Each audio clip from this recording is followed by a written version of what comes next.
Depuis plusieurs heures, les secours cherchent d'éventuels survivants après le glissement de terrain qui a fait au moins 30 morts dans cette décharge de la capitale guinéenne.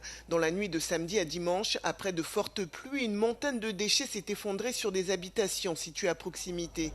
Première partie qui s'est écoulée, les gens ont essayé un peu de venir au secours. Est-ce qu'il n'y a pas de gens en bas? Est-ce qu'il n'y a pas les gens en bas? C'est ainsi que les gens sont venus en courant. Et quand ils sont venus en courant, ils sont montés sur les ordures pour voir s'il y a personne. C'est ainsi maintenant la deuxième partie a cédé en 3 temps, en cascade.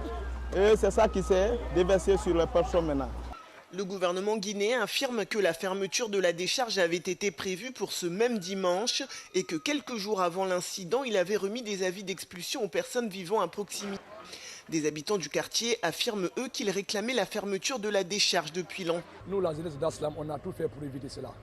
Donc, mais ça n'a pas empêché que cet événement ait lieu. Parce qu'on a organisé des sittings, on a organisé des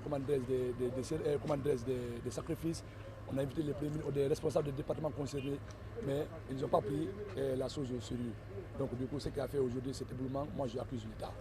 Parce qu'ils n'ont pas pris des mesures pour que la décharge soit fermée. Pourtant, ils nous avaient promis. Depuis ça fait 1 an. En 2017, un drame similaire dans cette même décharge avait fait 9 morts et une vingtaine de blessés.